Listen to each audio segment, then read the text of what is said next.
in life, if you're doing anything that you're super successful at and just it comes to you, technically then you're not progressing yourself. Exactly. Because those might be the means of you to keep your earnings. Exactly. But you gotta do something that you're gonna fail on in order to learn. I agree. Because think about it. The success life in America, the American dream. How many people have tried really hard, fail on so many things, including even business people. Yeah. Make business decisions, fail so much, but at the end of the day, those failures was something that actually that they use as a lesson in order to move better. Hello, everyone. This is Alonzo Williams, and you are now tuned in to episode number 3 of the Everyday Stranger podcast. Let's give it up.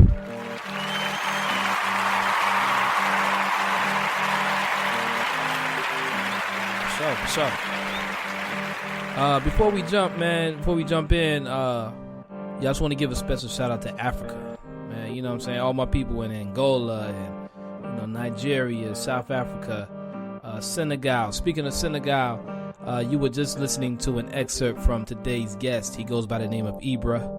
Ibra is originally from Senegal, Africa. And we had a chance to sit down over some coffee and talk about his experience moving from Africa to America.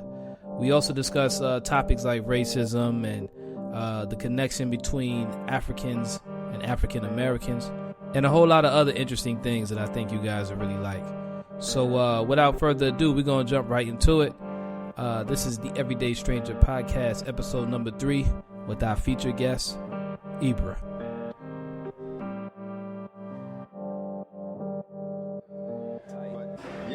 It's dope. Okay. So I'm from Senegal, Africa, which is the same country that Akon is from. So Akon's from Senegal? Yes. I didn't know that, bro. Yep, Akon is from Senegal, man. Okay. Yeah, and I moved out of Senegal when I was 15 years old, and then I ended up here and went to high school, did my college, finished, and then now I'm working as a software engineer at a solar panel energy company. How was it for you growing up as a child in Senegal? Honestly, I would say, the best memories that I have in life comes from there. Really? It's amazing because the amount of friendship that you get there, friendship is, I haven't seen that kind of friendship even here. Even though I have really good friends and such, yes, friendship back home is it's like this. All right, so I wake up today, I have no plans, of course, because, I'm a child. Right. So I'm just going to walk out to my neighbor's house. And remember, this guy is actually my friend. So I would just knock on their door and ask the parents, is this person here? Yes. Can he come out and play? Yes. All right, we grab him and let's go. So I do that. He does that to one of his friends to a point that we got 10 or 11 people, and then we go to the beach and we'll play soccer. Then we will be up to just shenanigans. And then that was technically our daily lives because we interact with our neighbors, our schoolmates, and we play soccer with the other kids or neighborhoods and such, and then we go to school. So being a kid over there, you get exposed to what is it like to be around you, right? Around people of your age, and also what is it like to be around people that are older than you. So you get to pick up things very quickly in life.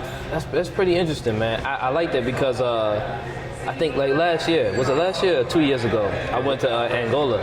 Yeah. And I noticed it was a major culture shock for me, man, because absolutely, again, the way how you described growing up in Senegal, I got a taste of that when I went to Angola, because I met up with this one guy who was a photographer as well, and he would take me everywhere, man, all around Angola, and I would just meet all these different people. And people just they welcome me in as if I was their brother, their foreign cousin or something, Yep. It was beautiful, man. And then when I came back, and this is what we're gonna get to next. When I came back to the States, I was a little bit depressed, man. Because I wasn't ready to leave. It was my first time in Africa, right? And just the way how they greeted and treated me, as if I was their own in a sense. Yeah. It's very rare that you go to places like that, That's true. So how was it? So what was the transition like? First off, what brought you to America? Okay. And then what was the transition like? Well, okay. What brought me to America was actually education and also better opportunity as well, because my father was the first one to make the jump from back home to here. And then he did his life story, which is crazy, by the way, because he was just very motivated, very humbled, and so forth and forth. So once he made it, and I set down like the lines for us to follow, then he started to pull us. Then he started to pull us one by one. So once I came in, of course, it was a culture shock because as I don't even speak English when I landed. Yeah. That's one. Second thing, the neighborhoods, everything is different. Right. Third thing is you're completely with different people that actually you cannot even speak to find out which direction I'm heading. So it was like, oh my God, what am I going to do now? Right. So, but with that culture shock, with that kind of shock, so left the airport, went home, and then now you live in a suburban where actually you don't see anybody. I'm like, oh my God, what is this? Where are the kids at? Right. Where can I go to play? Where can I go to make friends? Oh no, there is no such thing as that. You have to kind of go to school, make your friends from there, then you guys have to call each other before, to say it's okay to come in, then you come in, and then you only get a certain amount of hours through the day before you go back home and such. I'm like, wow. So there was moments when you probably felt more isolated out here. Oh yeah, definitely. Wow, okay. So how did you go about, first of all, how long did it take for you what was the journey like for learning English? Oh yeah. Because when you came out here, you said you didn't speak, what language do they speak in Senegal? They speak, my tribal language was like my native language, which was Wolof, which is the actually most spoken language over there. But the official language is actually French. French. Oh, yeah. Okay. See, I didn't know that. Oh yeah. Wow. It is a French speaking to a country. And before you continue, I noticed like when I went to Angola, they speak Portuguese, right? Yeah. But they have multiple mother tongues, right? Depending on what province you're in, right? There you go. What is is there a strong connection still with the mother tongue in Senegal, or is it kind of okay? Definitely, because just like you said, depending on the region that you go, you're also gonna find that the actual mother tongue is different from this region. Right. But at the same time, the one mother tongue that actually was dominant throughout the country is Wolof. Wolof, okay. Yes, if you speak Wolof, you can pretty much go any part of the country, and when you speak, people will answer. That's the universal language of Senegal. Yes. Okay. But there are other mother tongues out there like Tukulur, Japular, or Mandinke is one, which actually, like you guys know from my roots as well, because part of that, like those people that they brought up here, they were actually officially from Senegal and more west. Right. So that's why Mandinke is also spoken there too. Because this is where, and you know a lot about the American history. That's pretty much where a lot of the Atlantic slave trade started. Oh yeah, definitely. Yeah. How much of that do they? Is that taught a lot in Senegal? Or yes. How much of a big deal is it in Senegal when it comes to that? You're gonna find out that the actual house that they used to, like the actual departing place of the slaves of going to America and never come back was on my home country. Wow. Yes. There is this place called Gore Island. Gore Island? Gore Island, yes. Gore Island, okay. It's a massive, there is a massive house there that it hosted only slaves at the bottom. Up top was where the actual sailors were. I would say even the people who used to be on the ships and such. So there is a specific door where the ships would dock. Okay. And we call that door the door of no returns, because every slave that passed by there never came back. Oh. Yeah, you go there, like you get to see all the old chains that they used to use. Wow. It's crazy. Man. But yeah, there is just a lot of rich historical content there. I mean, even when you go to the island, you're going to see that there is old cannons that they used to, like that they made and then put it out to the sea just in case an enemy's coming and they can just start bombarding. That's It's crazy, insane. man. Wow. Yeah. But I had a friend who went to Senegal, and he was showing me a lot of pictures and everything. And that's when I first found out about the. That's when I realized, like, yeah, a lot of the slavery did go down there and everything. Yeah. And wow, man, that's crazy. Okay, so fast forward then, because we're gonna speak more about that too. Yeah, absolutely. But okay, so your journey from speaking French to learning English, like what was that like, and what was some complications that you had in between? Absolutely, because when I first landed in, of course, I couldn't decipher the language here. I couldn't decipher English very well, but I've always been a nerd, okay, by the way, so it's just I am one of those people that I enjoyed watching cartoons a lot when I was young. Yeah. So even on my older days, I was still watching it too. Right. So, but one thing I realized is the language that they use in cartoons, it's easy. They made it understandable for kids, along with adults as well. Okay. So I told myself, hey, if I want to learn any language, find something that you really like, correlate yourself with that, and you're going to pick up a lot because that's just how it works. Right. It doesn't look like you're studying anymore because you're actually doing something that you like. It's kind of like a passion. Right. So therefore, once I started watching the American cartoons, I didn't understand, but the actions were awesome. Yeah. So I would just watch and listen. Right. At first, it didn't make sense. 3 weeks later, the sounds were starting to be similar. I'm like, okay, so I'm now kind of picking up the words, there we go. but I do not know what they mean or Right. how to spell it. So I turned on subtitle, which actually forced me now to read. Right. So by watching and reading and looking at the actions that they were doing, I was able to pick up some words. Once I got fluent with that, I'm like, okay, time to now graduate from cartoons to books and be an adult.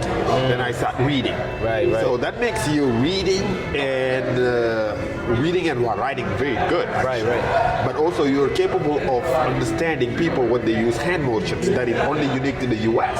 Right. So now how are you going to apply all of that? You have to go out there to speak to someone in order to apply what you've learned, because you can gather as much knowledge as you can. But if you don't apply it, it's not going to stay with you. Yeah, you'll lose it. Yeah, you lose it. Exactly. So therefore, I start going to the library, start renting books, and then every time I'm sitting there reading, because it's a library, somebody out there is going to see you reading something that they are interested into, and then they're going to strike up a conversation. True. And that's how it happened. So from there, I started to make friends, started to have friends, practice my English better to a point that it became fluent. Right. That whole journey took me 7 months to do it. And I'm not surprised. Yeah. And I'm going to tell you why I'm not surprised. At the moment I speak, I'm not 100% fluent in all these languages, but I speak Portuguese, Italian, and currently learning Spanish. And what I learned from this, a lot of people ask me, how do you learn the language, right? The key components to learning a language is finding content that's interesting, right? That's the first thing. Yes. And then the second thing is to listen. Your interest, eventually you're going to understand it because you're interested in it, right? Yeah, that's true. You take something you're not interested in that bores you, even if it's in your native language, your brain may shut down and say, I don't want to hear this. Yep, exactly. So that's the key thing. Now the next thing, like you were saying, the subtitles and everything. And then most importantly, what you said, you went out and made friends. Meaning you went out and used the language. These are the key components. What majority of people do here when trying to learn Spanish or French or Italian is they get their phone and they look for apps. Like Duolingo and all these apps do is tell you how to say dog in Spanish or dog in Portuguese, and the dog ate a bone. Things that we don't even use in day-to-day life, right? Exactly. So it's very, that's why I say in 7 months you did all the, to most people, the most the difficult things because of the social aspect of it. Yeah, a lot of people are, because of social media, a lot of people are actually afraid to be social in public areas, especially when it comes to speaking a new language. Because you think about when you're trying to learn a new language, you put yourself back to being a baby again. Yeah. And you know how babies are. They don't read grammar books or get apps, they make a lot of mistakes. Yes. And when we become adults, for some reason we lose that. We're afraid to make mistakes now. Yeah. So we're afraid to sound dumb. Definitely. Yeah. So it's like you did all the things that most people skip. And they hope that they can just find a shortcut to avoid making mistakes. But at the end of the day, I'm sure you made a lot of mistakes. Oh yeah, absolutely. Yeah. Because in life, if you're doing anything that you're super successful at, and just it comes to you, technically, then you're not progressing yourself. Exactly. Because those might be the means of you to keep your earnings. Exactly. But you gotta do something that you're gonna fail on in order to learn. I agree. Because think about it. Just again, like the success life in America, the American dream. How many people have tried really hard, fail on so many things, including even business people. Yeah. Make business decisions, fail so much, but at the end of the day, those failures was something that actually that they use as a lesson in order to move better. Just a couple of days ago, I was sitting with the CEO of the company that I work with. He literally told us that he started a bunch of companies. A couple of them failed and such, but at the end of the day, once he started the last one, and then used his previous experience in order to move better, that gave him now what he has today. That's the key to success. Dude, even babies, actually, I didn't mean to No, go ahead. but even babies, when they try to walk, what do? They stand up and fall. And fall. And Constantly. then they cry, but you, as the adults, you actually put them up again. Then they try, fall to a point that they have enough stiff legs to stand. They keep it going. Taking steps Exactly. to the point that they start running past you, know? They're determined, they're persistent, Yeah. and they just don't know what giving up means. Exactly. In their eyes, it's just, you just keep doing things, they try to climb on counters at first, Yep. and they're not successful, and then a couple days later, they're on top of the counter. You're like, wait, how you get up here? So it's just, I truly believe that human beings, especially adults, should hold on to those characteristics from babies, and realize that just because we're adults, right, that we shouldn't lose that part of us. Oh yeah. You see what I'm saying? And I'm sure you understand that. I mean, it's Definitely, because anything that you do again, as you say, you start as if you're a baby again. The whole concept of, I'm going to correlate this to martial arts as well. When you're starting martial arts, I promise you, you're not going to be able to do a very good kick. no. Yeah. You're going to look clumsy. Oh yeah, and you're going to fall so much too. So much, yeah. But do it a couple of years, and then you're going to be able to do backflips, hook kicks, spinning heel kicks, and all that good stuff. Right. Because it took you a long time of trying, being persistent, and practicing to a point that it becomes second nature. And even when you can do all those, can you apply it in combat? That's why they put you in sparring too. See, the whole formula is still the same. Yeah. It's just that we're trying to kind of find a way not to use the formula and then try to come up with our own. Well, actually, sometimes it's successful, but for the most part, it fails. Yeah, exactly. Yeah. So There's not many shortcuts to success. No. There's definitely a zigzag. No, there is no There's shortcut no straight line. in success. There is none. Yeah. That's crazy, man. Yeah. Okay, cool. So you're at the point now where you learn English, you made friends and everything like that. What other culture shocks did you experience though? The actual fact that the American culture is very open. Yeah, versus my culture is very reserved. Like, basically, yes, we are very welcoming people. Yeah. We will treat you as our kid and such. But when you go to a house, you'll never ever see like kind of arguments happening up front. Yeah, you don't see that. They always reserve that until wherever they go, whenever it's private content that they actually discuss those. Yes, behind closed doors. So. Yeah, I've been into some households where like, boom, the whole thing exploded. I'm like, oh my God, I'm scared. I want to go home, Yeah, that's very typical. Yeah. Versus going to somebody else's house. I mean, you see there is a little something off in the environment, but you cannot tell what it is because they actually try to hide it very well. Because they say that do not ever air out your dirty laundry because then everybody get to see how stinky it is. And then you don't want that kind of stuff. Yeah, we do totally opposite here. Yeah. In most cases, Yeah. like, wow. In most cases you can't. So you just have to wash those dirty laundries inside, which actually, it took me a while to understand that because that's just how I was raised back home. So I come here, everything is out in the open. I'm like, okay, I see. But also, yes, it's good to be open. So that's one thing I tell my QR culture. At least I'm trying to integrate with me because being raised from two different QR cultures, you get to pick up the good things from both sides and then make it yours. That's just how we are, Right. The whole concept of evolution, right. Evolving, becoming a better version of yourself, Right. is why. So now with that concept and also the concept of like the relationship with the children and the parents, because where I come from, children, like for example, an example to this day, I cannot stare at my father or my mother and tell them you are a liar. Oh yeah, I can't do that. If I do that, man, it's a big problem. Yeah, it's a big problem. But here I've seen people do it. It happens a lot. Yeah. The relationship with children and their parents is. I can see a big difference between that. Yeah. And when I went to Africa, it's a total major difference. Yes, it is. Yeah, definitely. Yeah.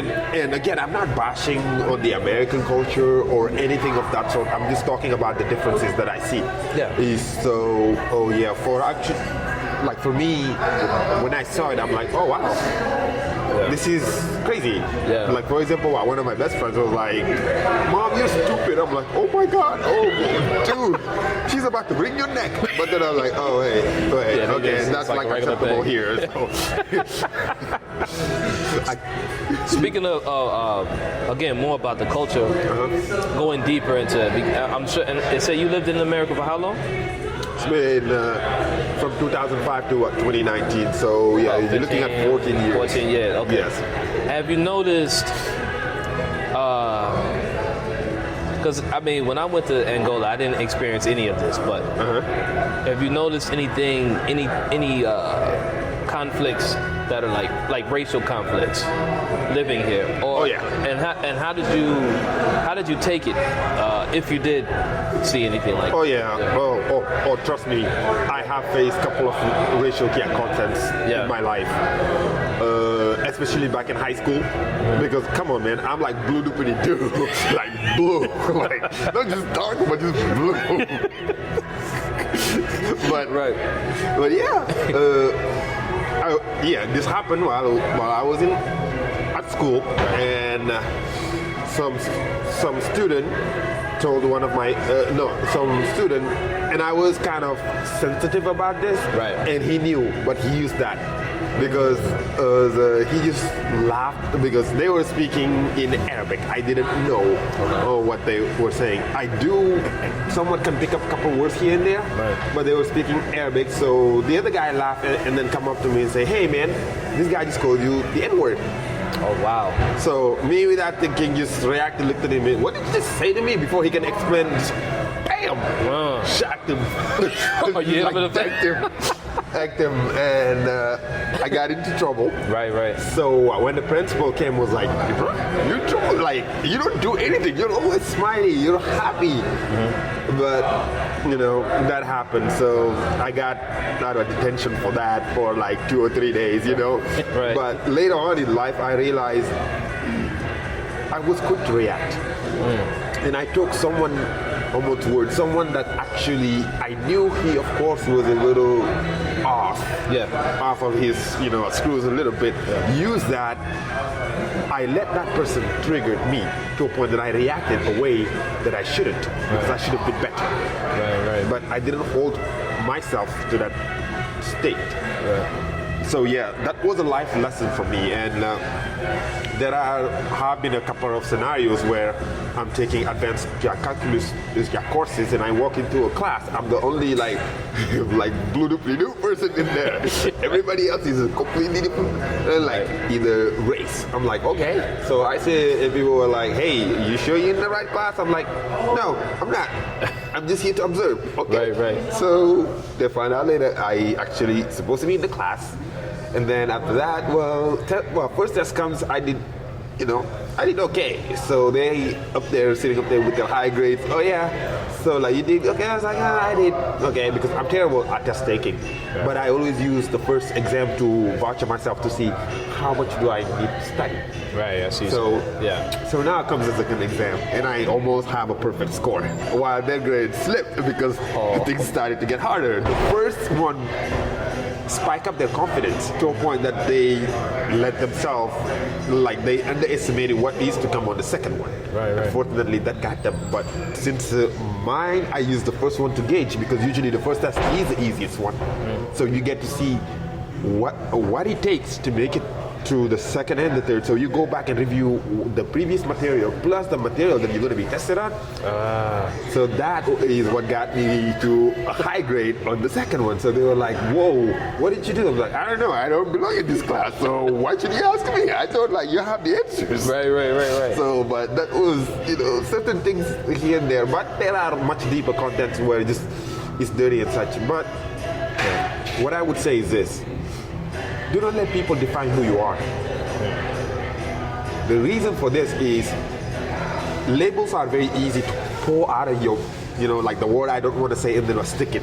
Yeah. But that's the thing. You can stick all the labels that you want on me. But I know one thing for a fact. I don't have to prove anything to you. My work would prove for itself. And once you come and stick a label on me, I'm going to tell you, remember, you label me as this, so I'm going to be like this to you. The other person will come and ask me, sir, mind telling me who you are? And then I will give them a full, utmost, upright definition of me. Right. Those are the ones that will respect you from a human being's perspective, all the way down to the very little things that you do in life. That's powerful, bro. It's just...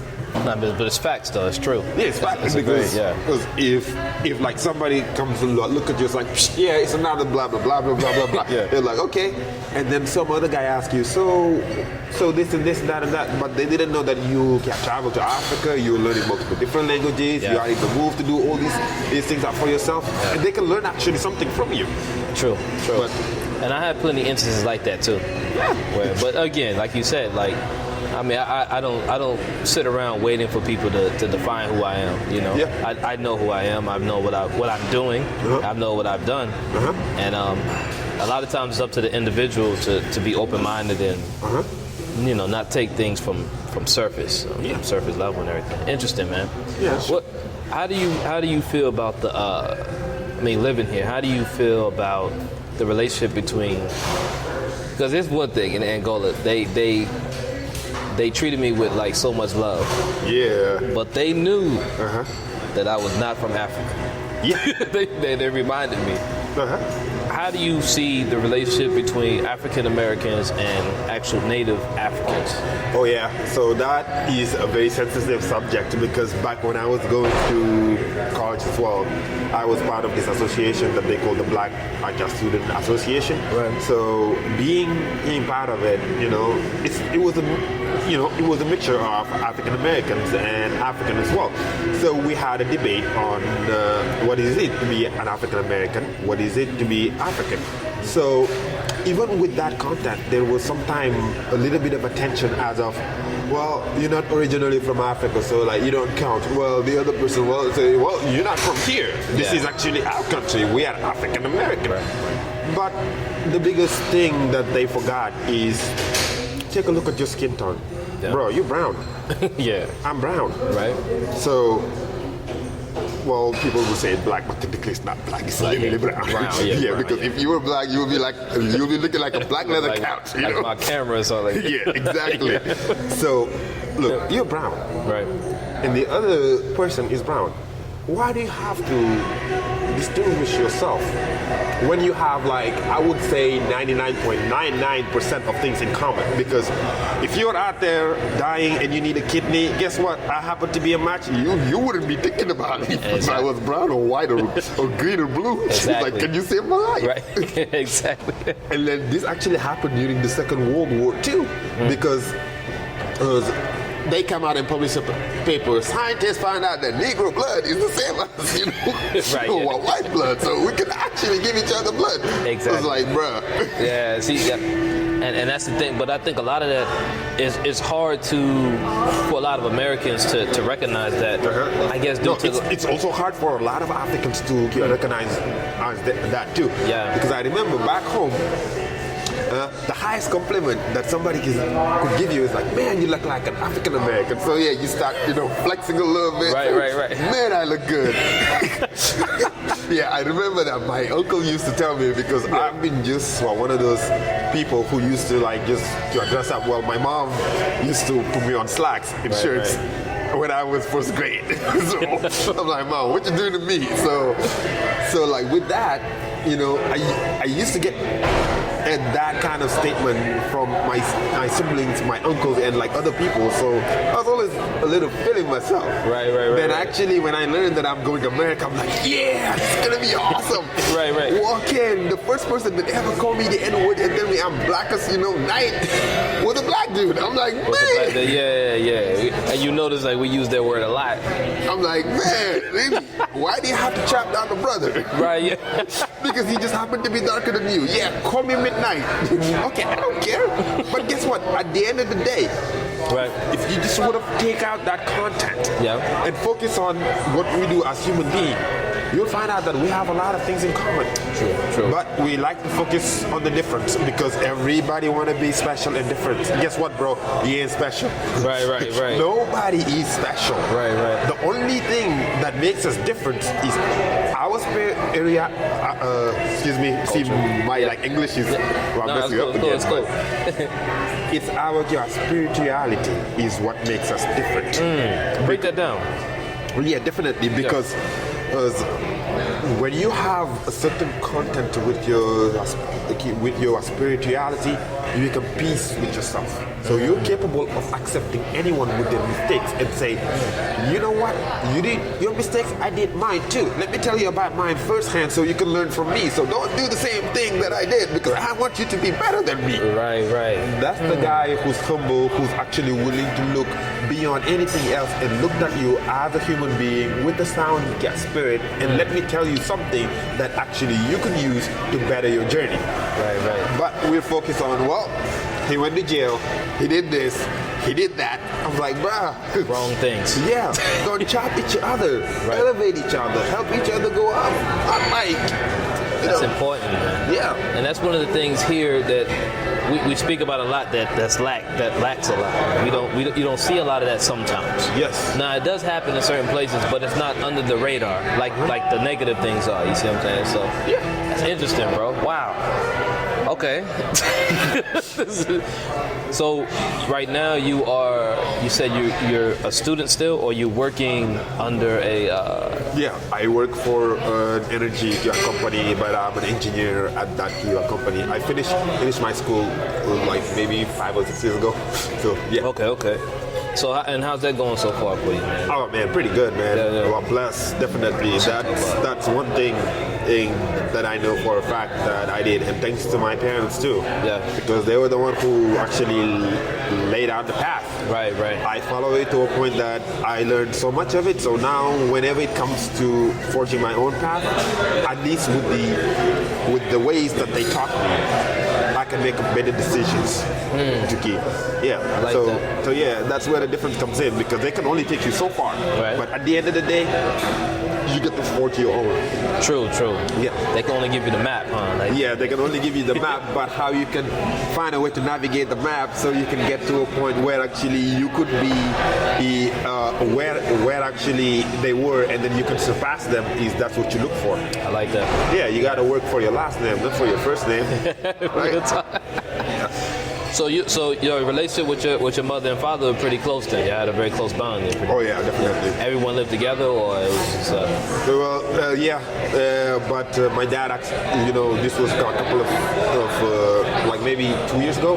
He accepted a job, like a really good job at Denver. So he's there, doing his stuff. Right. He's an engineer too. So So then I was at Denver also for like maybe a year and a half, and then I moved back here. Right. Because I had a pretty good job over there. But then, my people in Texas like, we're calling back, so I jumped back. Right. Yeah. That's what's up, man. Cool, man. So going to another topic, man. Where did you learn how to dress, bro? Where do I learn how to dress? Where do you get what inspires the way you dress? Because when we first met, it was brief, right? It was right down the street. Yeah. I said, man, who the Fly Brothers? Because you was with Rob. With Rob. Rob. And I'm gonna have to link up with Rob soon too, man. Dude, Rob is dope. Yeah, Rob is dope. We're gonna link up soon. We've been staying in touch on Instagram. Nice. But our schedules have been like crazy. Yeah. But eventually we're gonna link. I love his podcast too, man. It's a dope. Wait, podcast. he has a podcast? Yeah, he has a podcast too.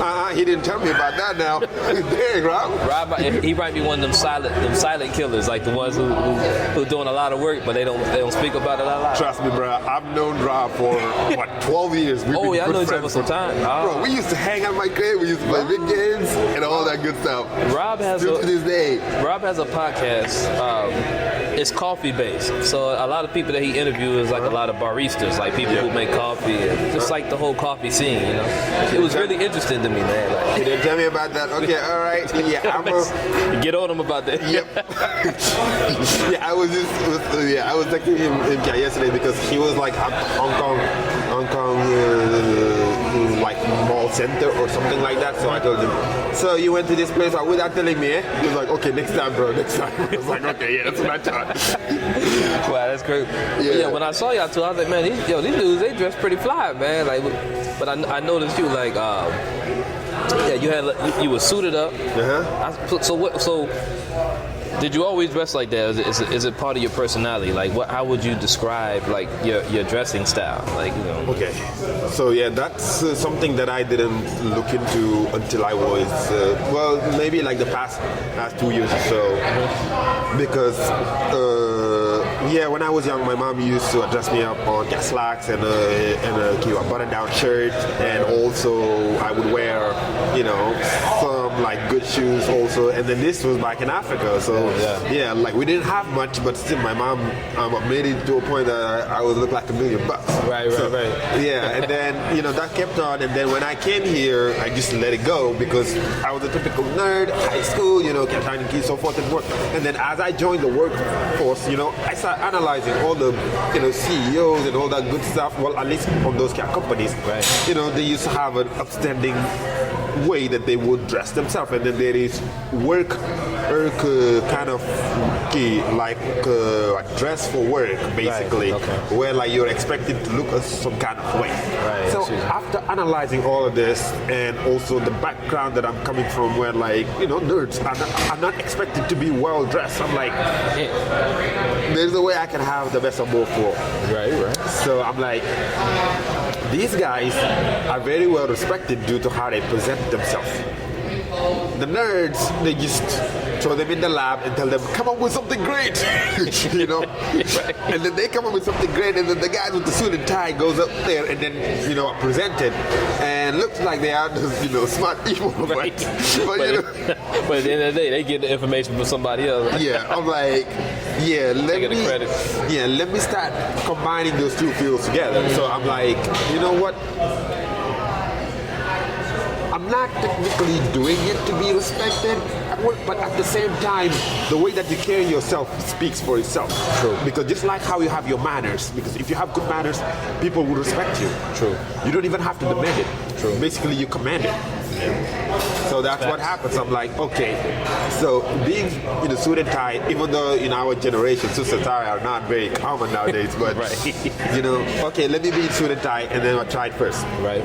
And then it's funny because I went to work, people were like, why are you in suit and tie every day? I'm like, well, the office. I just want to wear a suit and tie every day, and it makes me feel good. Right. And it makes me, be serious about my actions. Right, so right. therefore, if I'm serious about my actions, I'm willing to sit down and then do what it needs to be done in order to get the job done. And not only that, I'll try to think of creative ways to do it so that it would be beneficial Right. for me due to my education, so I could be better. At the same time, if the solution is really good, it would benefit the company as well.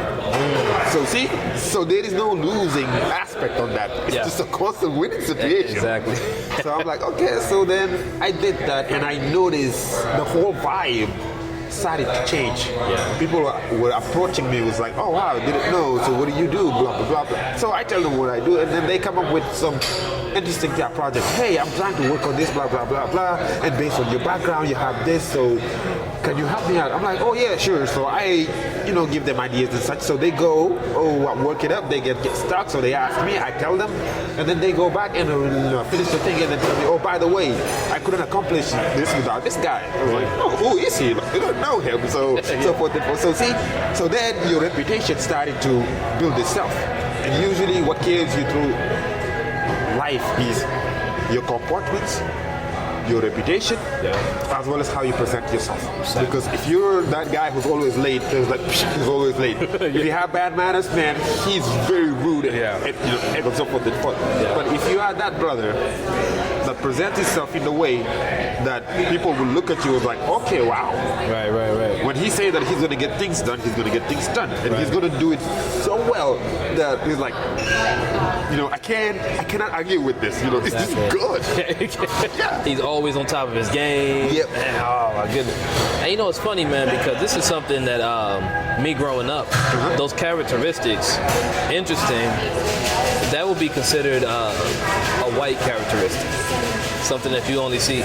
But what I've learned growing up is that this is just like a characteristic. This is something that a man of integrity holds. It doesn't matter whether the man is white, black, Chinese, or whatever. This is just something that a man of integrity holds. Yeah. And these are the ones that, at the end of the day, they get that respect that you're speaking of. Anything other than that, a lot of times people are like, man, like, why they treat me like this or why they treat me like that?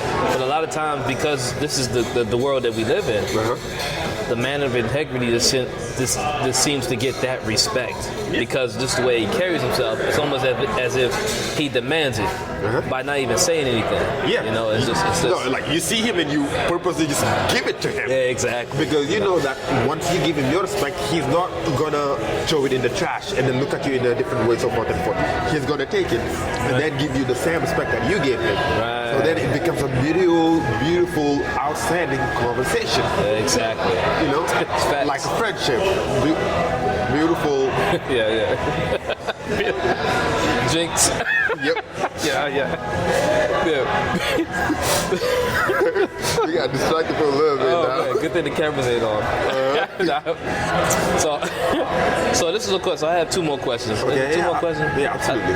Well, actually, one more question. It's a question I'm asking everyone all over the world, man.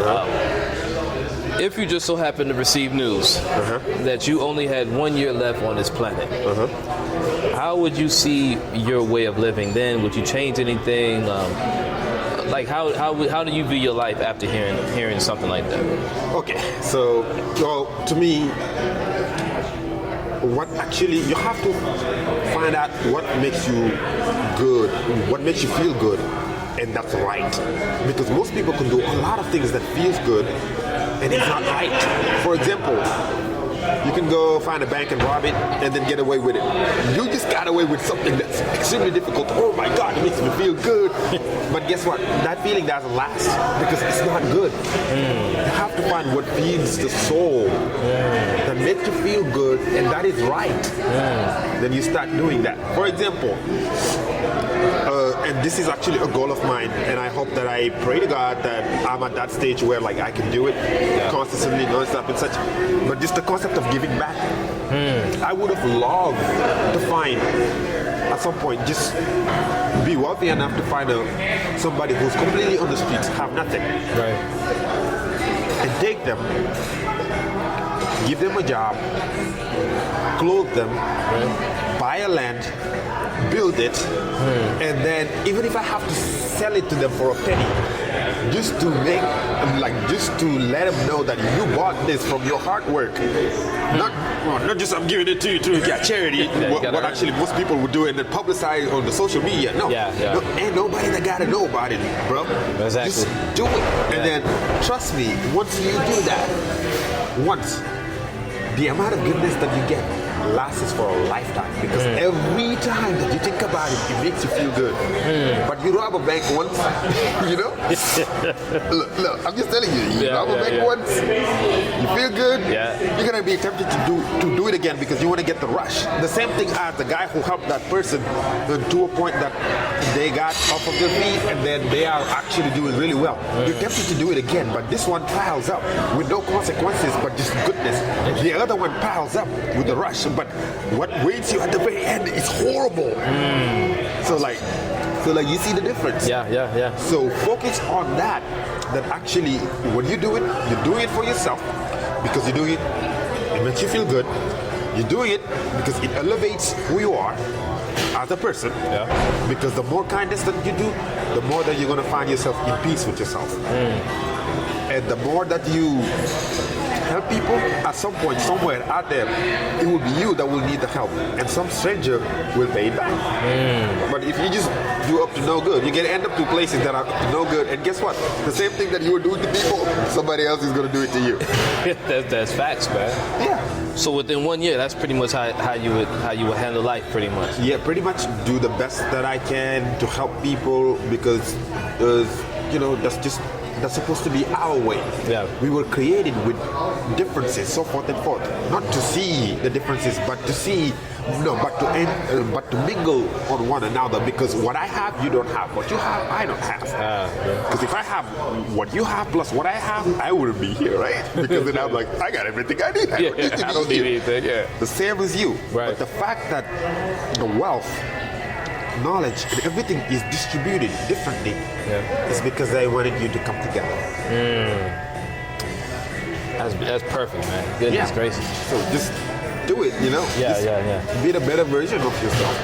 Do more kindness. Don't focus on the negative that they show you all the time, because there is more good happening than bad. It's just that we need to focus on the bad. Right.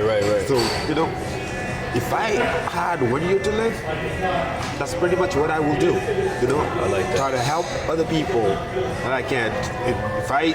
Whether it's tutoring somebody in math, teaching somebody English, a language that I don't speak very well, by the way. But you're able to have conversations though, like this right here. So that's enough, honestly. And then find somebody who's starving on the street. They don't have anything. Give them food, because if they actually either take the money or take the food, eat, that gives them energy for every good thing that they do throughout the rest of their life. You're going to have some essence of it, because you know why? You gave them the energy, like you feed them, that actually give them the energy to be able to do certain things. That's good. So every time they do good, you get good deeds too. Right. So, what's more beautiful than that? It's like finding a whole village that doesn't have water, then you actually dig a well where they have water. Come on, that's like... So the same rush that you would get, as you were saying, to doing something that feels good but is bad, you can actually get that same rush from something from good, doing something good. But the thing is, there's a chance that's the true, I guess, the real feeling. Yes. The other feeling is something that won't last long and won't keep you, it pretty much get you in trouble eventually. Yes, it will get you in trouble to a point that you start sitting somewhere out there thinking of yourself, what have I done with my life? And then those are your mistakes. A lot of regret. But the guy who's doing good, he's going to sit down, think about it. It's like, oh yeah, I did that. You know what? I'm going to go ahead and do it again. Because there is no consequences in it. There is none. Right. I like that, man. That's dope, man. Bro, introduce yourself one more time. Let people know where they can reach you at. And you have an Instagram, or is there anything that you're doing outside of your job? Or is there anything that, I don't know, is there anything outside as far as like hobbies or things that you like to get into that you want to let the world know? Well, for my job, I'm just technically just working and then trying to learn as much as I can, because I got plans to like be like my own boss in the future. So be able to again provide jobs for those who can't. Right, and then right. so like they can get in and start doing their own things too, so forth and forth. But overall, beyond that, that's actually my personal goal in life, and I enjoy just meeting people, talking to people, learning about people. So if there's anything that I can give you with this knowledge, I'll give it to you, or anything else. And then if there is anything I can take away from you that you are willing to offer, I'm more than glad to accept that. And you can always reach me on Instagram, and by my username is Ibra, Ibranator76, because of my heavy voice. So yeah, somebody used to call me that. Yeah, I'll put it on the. I'll make sure I put it on the link and everything. Yeah. Ibranator76. Yeah, bro, man, this is really good, man. And let me see, is there anything else? How would you say? Because I'm thinking about learning French in the future.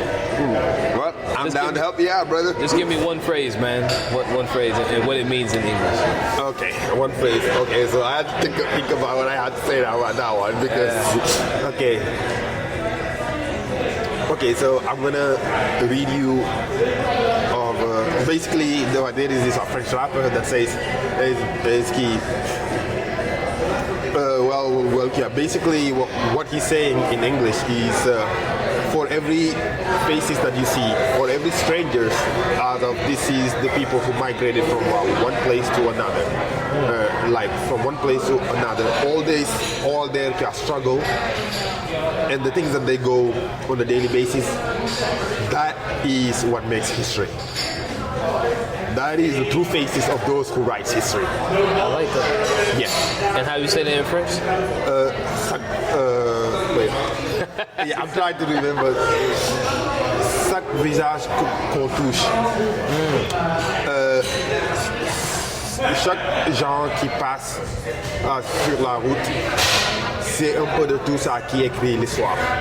Means for every faces that you touch, for all those faces that walk around the streets and such, those are the people that actually write the true history. Not those who went and conquered some places, blah blah blah. No, it talks the little guys who did the little work. Those are the ones that actually deserve the credits. Yes, for those who lead, they can lead. But if we all just departure and left the leader there, he's not going to be leading anything. He can't get anything done. Right. He has to rely on us to do that. I might actually mess up the whole thing because I don't remember like the entire lyrics. But what captivated me on that is c'est un peu de tout ça qui écrit l'histoire. Means a little bit of that is actually what writes history. I like that, man. So for all the people out there that's doing little jobs, thinking that you're not impacting the world, trust me, you are. Because if everybody that's doing the little jobs, ain't nobody gonna be able to do the big jobs anymore. That's true, though, man. Yeah. And I think that's a good word to give everyone. Yeah. Hey, man, it's been great, though, bro. No, it's been great. Thank you for having me. I learned a lot from you, bro. Wow. Nah, man. I'm learning a lot from you, man. I mean, like, this is like amazing. I never knew it was just, this. Yeah, it just happened to be something that actually you can do. Yeah, it's something that I'm really, really passionate about, man. I'm a big, like you said, I like getting to know people, learning from them and stuff like that. So, yeah, man, that's good, man. Yeah, definitely. And we hit, okay, good. Well, I mean, we went a little bit over 30, but it's all good. This has been, it's been like packed with so much information, bro. This is good, man. It's definitely cool, bro.